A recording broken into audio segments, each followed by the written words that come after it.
बगुला भगत की पंचतंत्र मित्रभेद कहानी। फ्रेंड्स, इस पोस्ट में हम बगुला भगत की कहानी शेयर कर रहे हैं।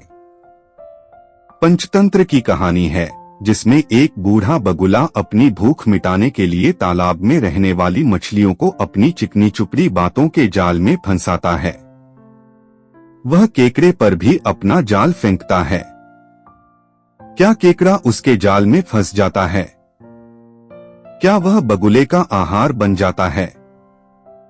जानने के लिए पढ़िए पूरी कहानी। दूरस्थ वन में स्थित एक जलाशय में मछलियां, केकड़े, मेंढक और नाना प्रकार के जीव जंतु रहा करते थे। तालाब के किनारे एक बूढ़ा बगुला भी रहा करता था। बूढ़ा बगुला भोजन के लिए तालाब की मछलियों पर निर्भर था। वह दिन भर तालाब किनारे घात लगाए बैठा रहता। जैसे ही कोई मछली नजर आती, उसे लपककर पकड़ लेता और अपने पेट की ज्वाला शांत कर लेता था। लेकिन धीरे धीरे उसकी आंखें कमजोर होने लगी और मछलियां पकड़ना उसके लिए दुष्कर हो गया। अब वह दिन रात एक टांग पर खड़ा होकर सोचता रहता कि ऐसी हालत में कैसे भोजन की व्यवस्था की जाए। एक दिन उसे एक युक्ति सूझी। युक्तिनुसार वह तालाब के किनारे गया और एक टांग पर खड़ा होकर जोर जोर से विलाप करने लगा।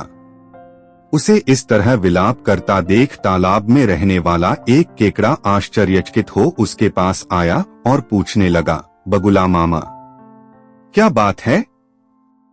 इस तरह आंसू क्यों बहा रहे हो? क्या आज कोई मछली हाथ नहीं लगी? बगुला बोला, बेटा, कैसी बात कर रहे हो? अब मैंने वैराग्य का जीवन अपना लिया है और मछलियों तथा अन्य जीवों का शिकार छोड़ दिया है। वैसे भी इस जलाशय के समीप रहते मुझे वर्षों हो गए हैं। यहाँ रहने वाले जलचरों के प्रति मन में प्रेम और अपनत्व का भाव जाग चुका है, इसलिए मैं उनके प्राण नहीं हर सकता। तो इस तरह विलाप करने का क्या कारण है मामा? केकड़े ने उत्सुकतावश पूछा। मैं तो इस तालाब में रहने वाले अपने भाई बंधुओं के लिए विलाप कर रहा हूँ। आज ही एक जाने माने ज्योतिष को मैंने ये भविष्यवाणी करते सुना कि इस क्षेत्र में 12 वर्षों के लिए अकाल पड़ेगा। यहाँ स्थित समस्त जलाशय सूख जाएंगे और उनमें रहने वाले जीव जंतु भूख प्यास से मर जाएंगे। आसपास के सभी छोटे जलाशयों के जीव जंतु बड़ी बड़ी झीलों की ओर प्रस्थान कर रहे हैं, किंतु इस जलाशय के जीव जंतु निश्चिंत बैठे हैं। इस जलाशय का जलस्तर अत्यंत कम है। सूखा पड़ने पर ये अतिशीघ्र सूख जाएगा। यहाँ के रहवासी सभी जलचर मारे जाएंगे। यही सोच सोचकर मेरे आंसू नहीं थम रहे हैं। बगुले की बात सुनकर केकड़ा तुरंत तालाब में रहने वाली मछलियों और अन्य जलचरों के पास गया और उन्हें बगुले की अकाल संबंधी बात बता दी। ये सुनना था कि सभी जलचर बगुले के पास जा पहुँचे और उससे इस समस्या से निकलने का उपाय पूछने लगे। दुष्ट बगुला तो इसी अवसर की ताक में था।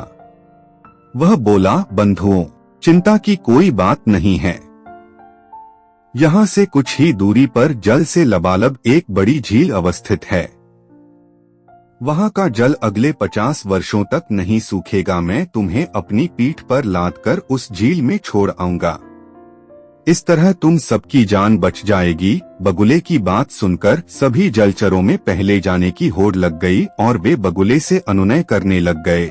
बगुला मामा, हमें वहाँ पहले पहुँचा दो। ये देख बगुले की बाँछें खिल गई।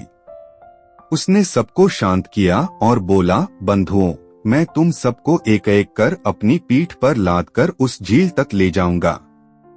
फिर चाहे मेरा जो हाल हो, आखिर तुम सब मेरे अपने हो। उस दिन के बाद से बगुला प्रतिदिन एक मछली को अपनी पीठ पर लादकर ले जाता और कुछ दूरी तय करने के बाद एक बड़ी शिला पर पटककर मार डालता।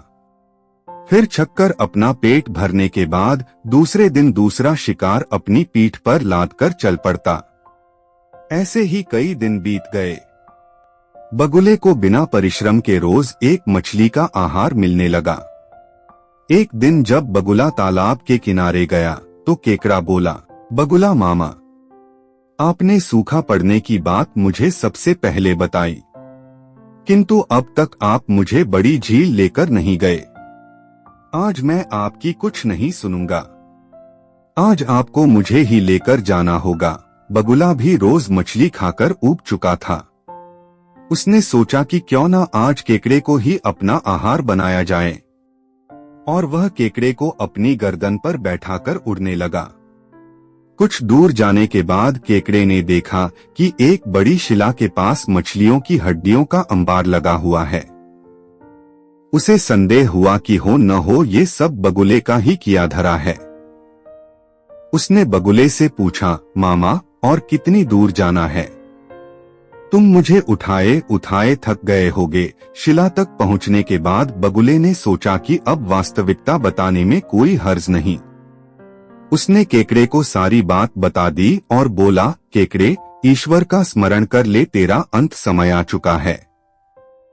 अब मैं तुझे भी इन मछलियों की तरह इस शिला पर पटककर मार दूंगा और अपना आहार बनाऊंगा। ये सुनना था कि केकड़े ने अपने नुकीले दांत बगुले की गर्दन पर गड़ा दिए। बगुले की गर्दन कट गई और वह वहीं तड़पकर मर गया। केकड़ा बगुले की कटी हुई गर्दन लेकर वापस तालाब में पहुंचा और दुष्ट बगुले की दुष्टता की कहानी सब जलचरों को बताई और बोला, अब वह दुष्ट मर चुका है। तुम सब लोग यहाँ आनंद के साथ रहो। शिक्षा, किसी भी बात का बिना सोचे समझे विश्वास नहीं करना चाहिए। मुसीबत में धैर्य से काम लेना चाहिए। दोस्तों, आपको ये बगुला भगत कहानी हिंदी में कैसी लगी?